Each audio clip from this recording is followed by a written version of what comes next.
Students, हम लोग solution chapter पढ़ रहे थे जिसमें सॉल्यूशन चैप्टर समाप्त हो गया था।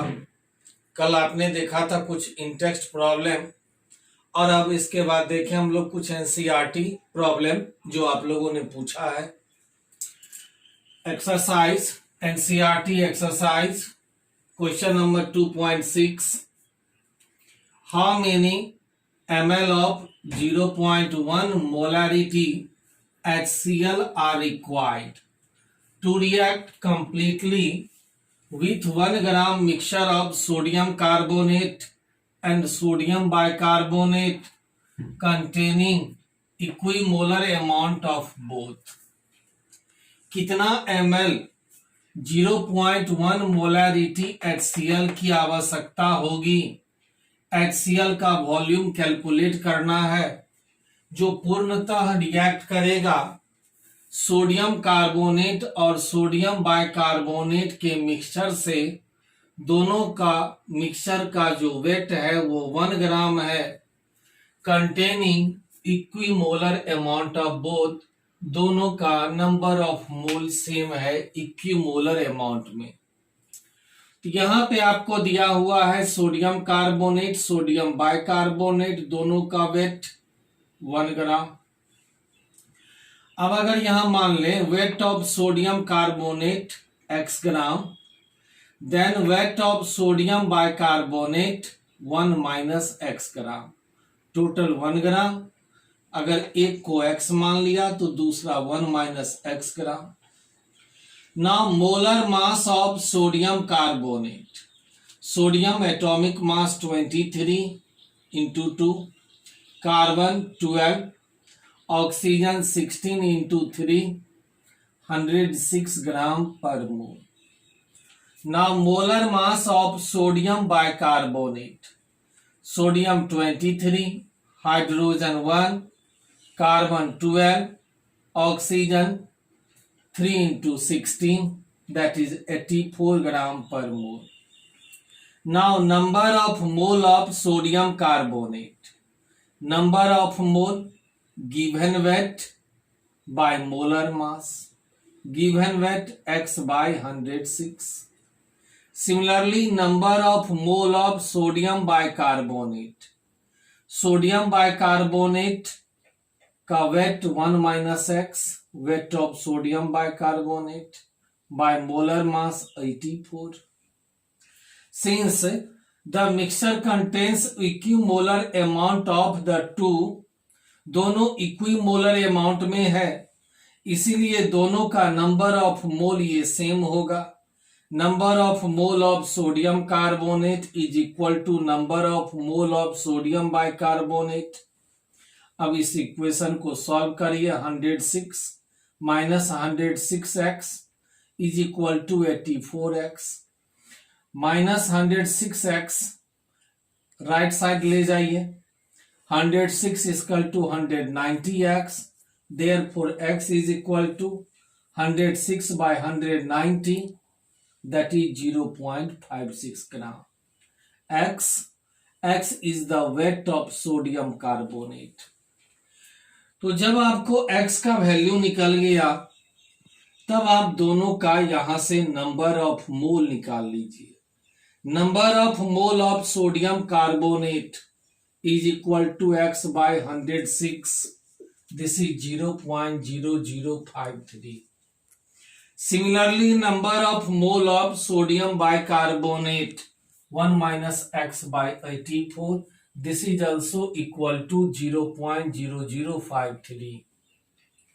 अब ये सोडियम कार्बोनेट को रिएक्ट कराते हैं HCl के साथ, तो 1 मोल, तो यहां से जब दोनों रिएक्ट करता है 2 मोल NaCl वाटर और CO2 इवॉल्व होता है।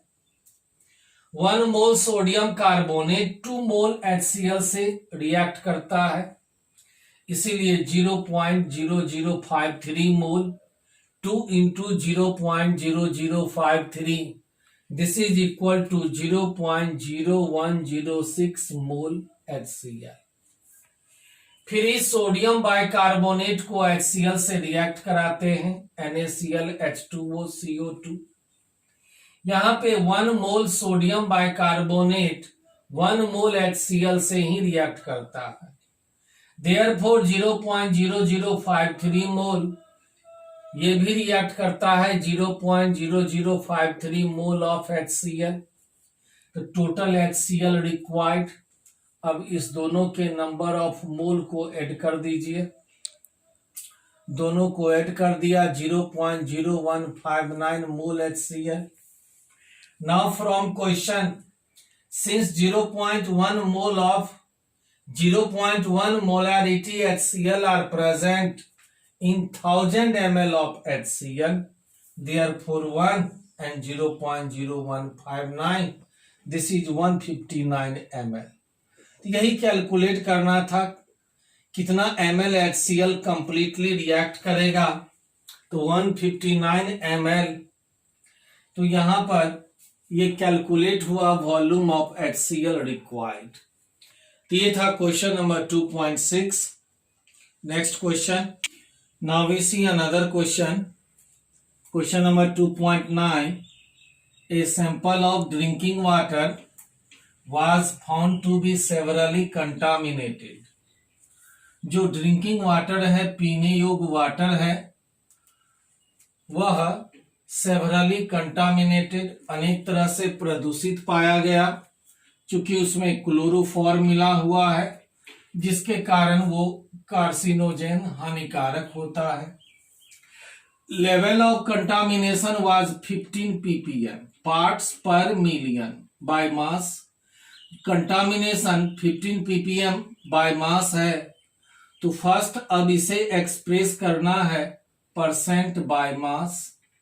Second, determine the molality of chloroform in water sample. तो फर्स्ट 15 ppm का मीनिंग हुआ 15 part by mass of solute chloroform in 1 million 10 to the power 6 parts by mass in solution. Now percent by mass, mass of solute by mass of solution into 100, that is 15 into 10 to the power minus 4 or 1.5 into 10 to the power minus 3%. Second, taking 15 gram chloroform in 10 to the power 6 gram of the solution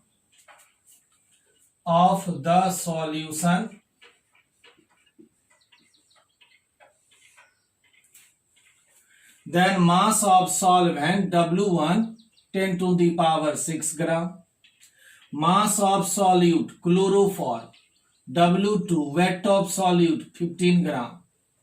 Now molar mass of chloroform M2, carbon 12 atomic mass, hydrogen 1, chlorine 35.5 into 3, this is 119.5 gram per मोल। और अब आप molality के लिए formula पढ़े थे, W2 into 1000 by M2 into W1। W2 wet of solute 15 gram, W2 into 1000 by M2 molar mass of solute 119.5, W1 wet of solvent 10 to the power 6। इसे solve करिए, 1.25 into 10 to the power minus 4 molality. तो ये था question number 2.9। Now we see another problem. Question number 16, heptane and octane, ये दोनों आपस में मिलकर आइडियल सॉल्यूशन बनाता है। 373 केल्विन टेम्परेचर पर दोनों लिक्विड का जो वेपर प्रेशर है, हेप्टेन का 105.2 किलो पास्कल और ऑक्टेन का 46.8 kilo pascal. What will be the vapour pressure of mixture? जब दोनों को मिला देंगे तो टोटल वेपर प्रेशर क्या होगा? और अगर यहाँ हेप्टेन का वेट दिया हुआ है 26 ग्राम और ऑक्टेन का वेट दिया हुआ है 35 ग्राम, हमें कैलकुलेट करना है टोटल वेपर प्रेशर हेप्टेन और ऑक्टेन का। तो क्या सब दिया हुआ है, P standard heptane, partial vapour pressure of pure liquid heptane का 105.2 kilo pascal and vapour pressure of pure liquid octane P standard octane 46.8 kilo pascal. Heptane का वेट दिया हुआ है 26 gram, 26 gram heptane and 35 gram of octane, octane का weight 35 gram. We have to calculate total vapor pressure. First of all, we have to calculate molar mass of heptane. Formula of heptane C7H60. Molar mass carbon 12 into 7, hydrogen 1 into 16. This is 100 gram per mole. Now we calculate molar mass of octane. Octane formula C8H18. Molar mass carbon 12 into 8, hydrogen 1 into 18. This is 114 gram per mole. Now we can calculate the number of mole of heptane. Number of mole of heptane means weight of heptane by molar mass of heptane. Weight 26 gram, molar mass 100, 26 by 100, this is 0.26 mole. Number of mole of octane, weight of octane 35 gram, weight of octane by molar mass of octane, molar mass of octane 114, divide करिए 0.31 mole. Now we have to calculate the mole fraction of heptane. Mole fraction, number of mole of heptane by number of mole of heptane plus number of mole of octane. This is equal to 0.456. Mole fraction of octane 1 minus mole fraction of heptane, this is 0.544. Now applying Raoult's law. Raoult's law याद करिए, आप पढ़े थे, P1 is equal to P1 standard into X1. P1 partial vapor pressure of heptane is equal to P standard heptane into mole fraction of heptane. P standard heptane 105.2 kilo pascal. Mole fraction of heptane, mole fraction 0.456, दोनों को multiply कर दीजिए 47.97 kilo pascal. Similarly, partial pressure of octane, P standard octane into mole fraction of octane. P standard octane given 46.8 kilo pascal. Mole fraction of octane 0.544, दोनों को multiply कीजिए 25.46 kilo pascal. तो ये निकल गया दोनों का पार्शियल प्रेशर हेप्टेन और ऑक्टेन का. टी टोटल आपको कैलकुलेट करना है, दोनों को ऐड कर दीजिए. This is 35.43 kilo pascal. 46.97 plus 25.46, दोनों को ऐड कर दिया 73.43 kilo pascal. This is the total vapour pressure of mixture. यही कैलकुलेट करना था. Another problem. Now question number 20. A 5% solution by mass of cane sugar in water has freezing point 271 Kelvin. Calculate freezing point of 5% glucose in water if freezing point of pure water is 273.15 Kelvin. तो सबसे पहले हम लोग molality calculate कर लें sugar solution का। Sugar C12H22O11, molar mass calculate करिए। Carbon 12 into 12, hydrogen 1 into 22, oxygen 16 into 11, 342 gram per mole.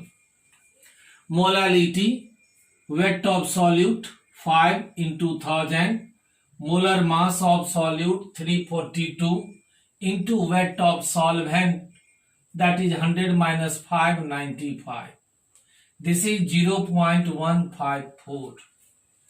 Now delta TF for sugar solution 273.15 minus 271. 273.15 minus 271, this is 2.15 Kelvin. Now again delta TF is equal to KF into molality. Therefore KF is equal to delta TF by molality. Delta TF 2.15 and molality 0.154. This is KF. Now molality of glucose solution. Glucose solution, this is glucose also 5%, 5 into 1000. Molar mass of glucose C6H12O6, this is 180 gram per mole into 95, 0.292. Delta TF for glucose KF into molality. KF 2.15 by 0.154 into molality 0.292. This is equal to 4.07. Finally, freezing point of glucose solution 273.15 minus 4.07. This is 269.08 Kelvin. Another problem, question number 24. Based on solute solvent interaction, solute solvent interaction के आधार पर arrange करिए, व्यवस्थित करिए following in order of increasing solubility in normal octane. यहां solvent लिया गया normal octane. Normal octane में इस सभी को अगर घुलाया जाए तो इसके सॉल्युबिलिटी के इंक्रीजिंग ऑर्डर में अरेंज करना है। याद करिए सॉल्युबिलिटी में आप पढ़े थे लाइक डिजॉल्व्स लाइक। पोलर में आसानी से घुलेगा, नन पोलर में आसानी से घुलेगा। तो यहां पर जो सॉल्वेंट दिया हुआ है वो नॉर्मल ऑक्टेन दिया हुआ है और आप जानते हैं ये नॉर्मल ऑक्टेन नन पोलर होता है। तो इसमें जो नन पोलर होगा वह आसानी से घुलेगा, जो पोलर होगा वह आसानी से नहीं घुलेगा। Normal octane non polar, cyclohexane non polar, तो यह आसानी से घुलेगा। तो साइक्लोहेक्सेन का सॉल्युबिलिटी सबसे अधिक होगा नॉर्मल ऑक्टेन में। केसीएल आयनिक कंपाउंड है, हाईली पोलर होता है, इसलिए यह इनसॉल्युबल नहीं घुलेगा। ये दोनों पोलर है, जिसमें CH3Cl लेस पोलर है तो इसकी सॉल्युबिलिटी अधिक होगा और मिथेनॉल का सॉल्युबिलिटी अधिक होगा। तो इस तरह से we know that like dissolves like, cyclohexane and normal octane both are non-polar and hence they mix completely in all proportion. तो चूंकि दोनों नॉन पोलर है, नॉर्मल ऑक्टेन और साइक्लोहेक्सेन, इसलिए यह आसानी से घुल जाएगा। However, KCl will not dissolve in normal octane. Potassium chloride normal octane में नहीं डिसॉल्व होगा। क्यों? Because it is an ionic compound. Potassium chloride ionic compound है, KCl आयनिक कंपाउंड है, methanol and methyl cyanide both are polar, ये दोनों polar होता है, लेकिन CH3CN methyl cyanide less polar होता है मिथेनॉल से। तो इस तरह से order of solubility increases, increasing order में नॉर्मल ऑक्टेन में सबसे कम सॉल्युबल पोटासियम क्लोराइड चूंकि आयनिक कंपाउंड है, इससे अधिक मिथेनॉल, इससे अधिक मिथाइल साइनाइड और सबसे अधिक cyclohexane. This is non polar. Again, now we see another question. Now we see question number 32. Calculate करना है depression in freezing point of water when 10 gram 2-chlorobutanoic acid is added to 250 gram of water solvent and solute 2-chlorobutanoic acid. Dissociation constant of acid 1.4 into 10 to the power minus 3 Kf 1.86 Kelvin kg per mole।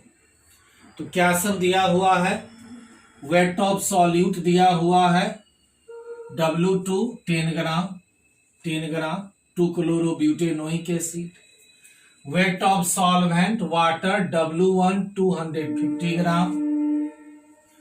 Now we can calculate the molar mass of solute M2, carbon 12, hydrogen 1 into 3, again carbon 12, hydrogen 2, carbon 12, hydrogen 1, chlorine 35.5, carbon 12, oxygen atomic mass 16, hydrogen 1, that is 122.5 gram per mole।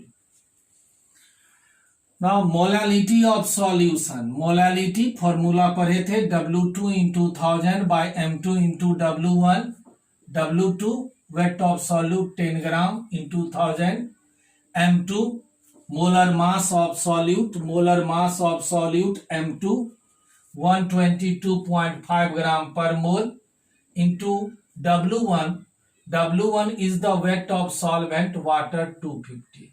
Solve करिए, approx 0.3264 molality. If alpha is the degree of dissociation of 2-chlorobutanoic acid, किसी भी acid को आप aqueous solution में dissolve करेंगे H+ ion देगा, and CH3 CH2 CHCl COO-। Let initial concentration C mole पर litre, initial means before dissociation, जब इसका डिसोसिएशन नहीं हुआ, जब ये विघटन नहीं हुआ, तब नंबर ऑफ मोल प्रोडक्ट का 0। At equilibrium C alpha dissociate हुआ तो C minus C alpha, C common लीजिए, C into 1 minus alpha. Therefore Ka dissociation constant of acid C alpha into C alpha by C into 1 minus alpha, C cancel, this is C alpha square by 1 minus alpha, alpha is very less than 1, therefore this can be neglected from denominator, C alpha square।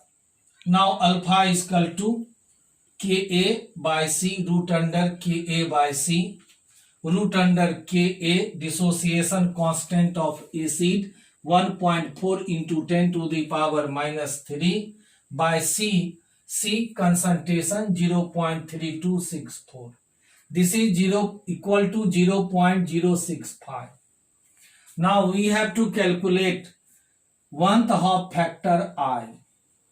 this 2-chlorobutanoic acid dissociates as CH3 CH2 CHCl COO- and H+।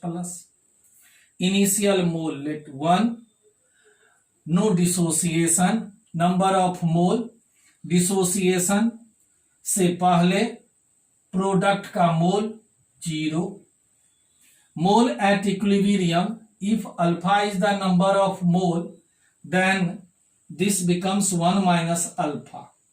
Total mole 1 minus alpha plus alpha plus alpha. This is 1 plus alpha. Total number of mole. 1th Hopf factor I is equal to total number of mole after dissociation by initial number of mole.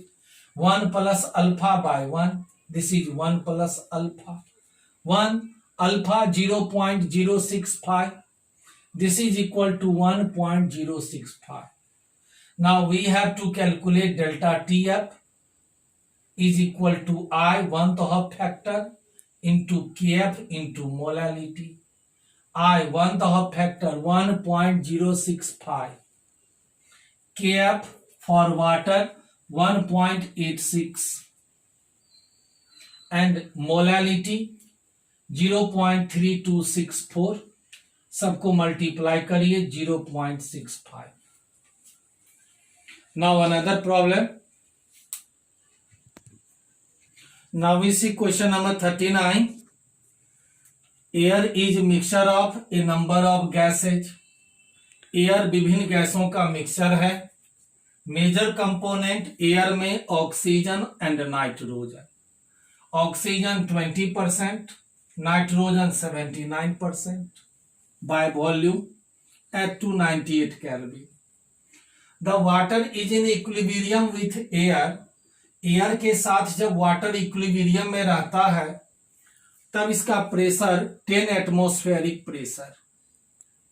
At 298 Kelvin, if Henry law constant, oxygen के लिए Henry law constant 3.3010 to the power 7 millimetre और nitrogen के लिए Henry law constant 6.51 10 to the power 7 millimetre respectively. Calculate the composition of these gases in water.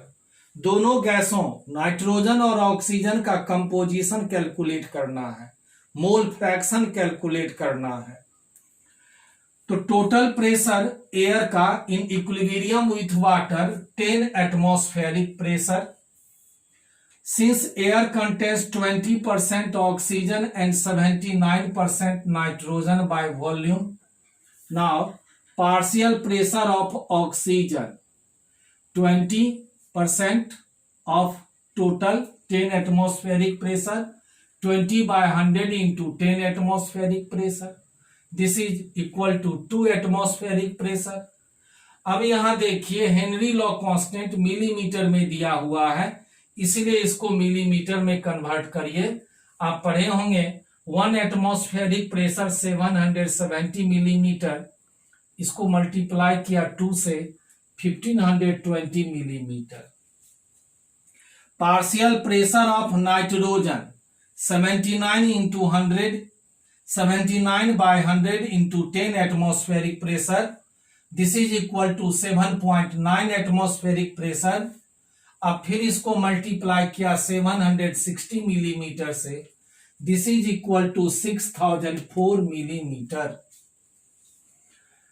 Again यहां दिया हुआ है Henry law constant oxygen के लिए 3.30 10 टू द पावर 7 मिलीमीटर और नाइट्रोजन के लिए Henry law constant KH 6.51 10 to the power 7 millimetre.